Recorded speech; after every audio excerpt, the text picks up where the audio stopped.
ಆಮೇಲೆ ಕುಮಾರಣ್ಣರಿಗೆ ನಾನು ಒಂದು ವಿನಂತಿ ಮಾಡ್ತೀನಿ,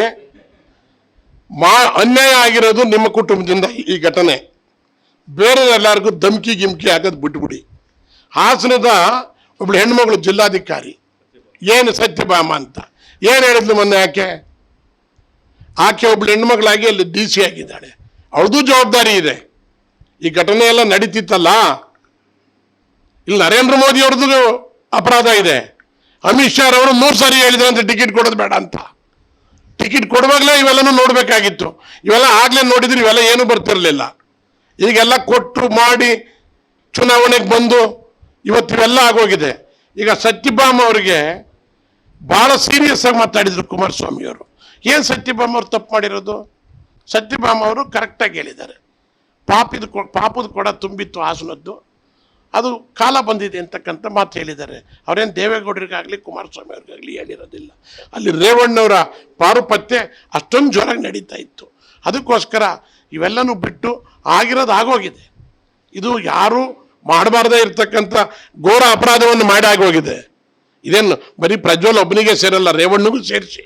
ರೇವಣ್ಣು A1 ಟೆಕ್ನಿಕಲಿ ಹಂಗೆ ಕೇಸ್ ಕೊಟ್ಟಿಲ್ಲ, ಹಿಂಗೆ ಕೇಸ್ ಕೊಟ್ಟಿಲ್ಲ ಅನ್ನೋದು ಬಿಟ್ಟರೆ ಎಲ್ಲದರಲ್ಲೂ ರೇವಣ್ಣವರು ಭಾಗಿಯಿದ್ದಾರೆ.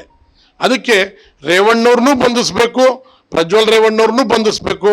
ಇದನ್ನು ಇಲ್ಲಿ ನ್ಯಾಯಯುತವಾಗಿ ಈಗ SIT ಇದೆ, ನಾನು ಒತ್ತಾಯ ಮಾಡ್ತೀನಿ SITಗೆ. ನಿಮಗೆಲ್ಲ ಅವಕಾಶ ಕೊಟ್ಟಿದ್ದಾರೆ. ರೇವಣ್ಣ ಮತ್ತು ಪ್ರಜ್ವಲ್ ರೇವಣ್ಣ ತಪ್ಪು ಮಾಡಿಲ್ವಾ, ಬಹಿರಂಗ ಮಾಡಿ. ಈ ಯಾರು ಇದನ್ನೆಲ್ಲ ಸೃಷ್ಟಿ ಮಾಡಿದ್ದಾರೆ, ಏನಾರ ಮಾಡಿದರೆ ಅವ್ರ ಮೇಲೆ ಕ್ರಮ ತಗೊಳ್ಳಿ, ಇಲ್ಲ ಮಾಡಿದರೆ ನಿರ್ದಾಕ್ಷಿಣ್ಯವಾಗಿ ಕ್ರಮ ತಗೊಳ್ಳಿ ಅವ್ರ ಮೇಲೆ. ಇದರಲ್ಲಿ ಎರಡನೇ ಮಾತಿಲ್ಲ ಅಂತಕ್ಕಂಥ ಮಾತನ್ನು ಈ ಸಂದರ್ಭದಲ್ಲಿ ಹೇಳಿ, ನಾನು ಪ್ರಧಾನಮಂತ್ರಿಗಳಿಗೆ ಮತ್ತು ಅಮಿತ್ ಶಾ ಅವರಿಗೆ NDAಯಿಂದ ಮೊದಲು ಈ JDS ಪಕ್ಷವನ್ನು ಇದನ್ನು ಈ ವಿಶ್ವಾಸನ ಬಿಡಬೇಕು ನೀವು. ಯಾಕೆಂದ್ರೆ ಇನ್ನೂ ಬೇಕಾದಷ್ಟು ಕಡೆ ನಮ್ಮ ಪಾರ್ಟಿನಲ್ಲಿ ಚುನಾವಣೆ ನಡೀತಾವೆ. ಆ ಚುನಾವಣೆ ಮೇಲೆ ಅವು ಪರಿಣಾಮ ಬೀರಬಾರ್ದು ಅಂತಕ್ಕಂಥ ದೃಷ್ಟಿಯಿಂದ ನಾನು ಈ ಒತ್ತಾಯ ಮಾಡ್ತೀನಿ ಅಂತಕ್ಕಂಥ ಮಾತನ್ನು ನಾನು ಈ ಸಂದರ್ಭದಲ್ಲಿ ಹೇಳ್ತೀನಿ. 100%. ಈಗ ನೀವೇ ಯೋಚನೆ ಮಾಡಿ, ಎಲ್ಲೋ ಒಂದು ಸಣ್ಣ ಇನ್ಸಿಡೆಂಟ್ ಏನಲ್ಲ.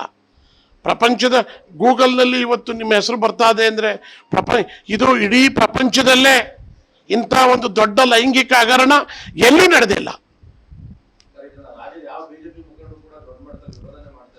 ಅಲ್ಲಿ ಏನಾಗಿದೆ ಅಂದರೆ ಅವರಿಗೆ ನೋಡಿ, ಅವರೆಲ್ಲರೂ ಸಹಿತ ಬಾಯ್ಕಾಟ್ ಮಾಡಿ ಅಂತರ ಕಾಯ್ಕೋತಾ ಇದ್ದಾರೆ. ಅಮಿತ್ ಶಾ ಅವರು ಜೊತೆನಲ್ಲೇ ಹೋಗಲಿಲ್ಲ. ಅಮಿತ್ ಶಾ ಹುಬ್ಬಳ್ಳಿ ಕಾರ್ಯಕ್ರಮದಲ್ಲಿ ಬರೀ ಅದು ಆಗೋದಿಲ್ಲ. ಈಗ ಕುಮಾರಣ್ಣವ್ರು ಹೇಳ್ತಾವ್ರೆ, ಅಂತರ ಕಾಯ್ಕೊಂಡು ನಾವು ಅವರೂ ಸಹಿತ ಈ ಇದನ್ನು ನಮಗೂ ಅವ್ರಿಗೆ ಸಂಬಂಧ ಇಲ್ಲ, ಇದು ರೇವಣ್ಣವ್ರು ಇದು ನಾವು ಕಾಯ್ಕೊಂಡಿದ್ದೀವಿ ಅಂತ. ಅದನ್ನೆಲ್ಲ ಜನ ಯಾರು ಒಪ್ಪಲ್ಲ, ಜನ ಯಾರು ದಡ್ರಲ್ಲ. ಆಮೇಲೆ ರೇವಣ್ಣವ್ರು ಹೇಳಿದ್ದಾರೆ, ಇದು 4 ವರ್ಷದಲ್ಲಿ ಹಳೆ ಕೇಸ್ ಕಂಡ್ರಿ, ಹಂಗಾರೆ 4 ವರ್ಷದಲ್ಲಿ ಹಳೆ ಕೇಸ್ ಆಗಿದ್ರೆ ಈ ರೇಪನ್ನ ಮುಚ್ಕೊಂತ ಹೇಳಿದಾರ? ಮುಚ್ಕೊಂತ ಹೇಳಿದ್ದಾರೆ ಹೇಳಿ. ನ್ಯೂಸ್ ಫಸ್ಟ್, ನಿರ್ಭೀತಿಯಿಂದ ನಿಮ್ಮ ಪರವಾಗಿ.